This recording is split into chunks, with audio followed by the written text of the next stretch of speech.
now, and the Volta Revival Foundation, an NGO that specializes in human rights and combating child trafficking, has identified Adan as a primary center for child trafficking in Ghana. This was made known during a day's workshop organized for stakeholders in the Adan East municipality.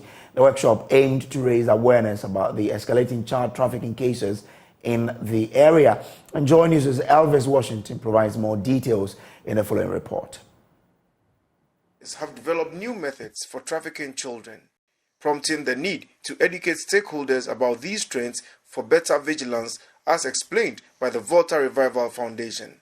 The traffickers now promises their targets opportunities such as apprenticeship, education, exposure to urban life, and more. Julius Odoy Amesimeku, the country manager of the Volta Revival Foundation, an NGO focused on curbing child trafficking, outlined strategies to counter this issue, noting that Adan has become a hotspot for child trafficking in recent times. Well, we've realized we've been working with the communities of Adan for some time, and it's out of the fact that Adan has been described as a hotbed for child trafficking and child labor. So we decided to put together this particular meeting with support from IGM, so that we can bring the various stakeholders in child protection together. So we brought the chiefs, we brought the DCE, the MP, and then the assembly members together. We wanted to deliberate on some of the measures that we need to take to ensure that we protect children.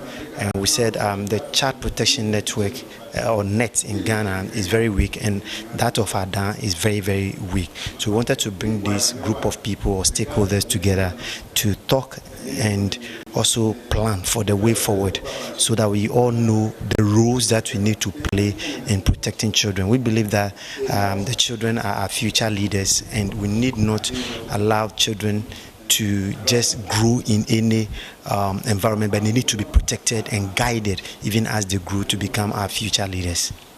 However, Comfordoyo Gansa, the Member of Parliament for the Adan East constituency, who was present at the stakeholder engagement, offered a different perspective. For the child labor issue, the negative aspect, I don't support it, because some of them, they send them and they work like horse, just because parents have been giving money, so you have to go and work like a horse, and their future is at stake. So those ones, I don't support them. But those who have genuine case that I'm going to fishing and I'm learning how to fish, future I want to be a fisherman, let's allow it. And we should be careful with the way we ourselves label our culture. We should be careful, because we are training our children now to leave our culture behind and embrace the Eastern culture. And it's not happiness. That's what has brought this whole lot of unemployment.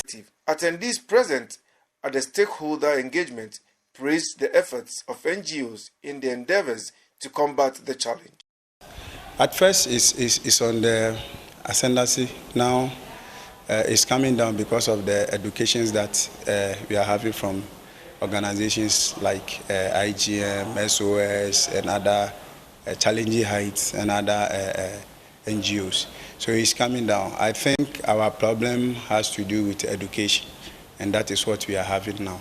A lot of parents are around the coastal areas who don't know the importance of education, because they have not been to school themselves. So my advice to those parents is like they should encourage, though they have not get access to education, but they should encourage their children in all means or by all means for them to get their education, because it's very important, like in our lives, that we need to force our children to get the education that they want.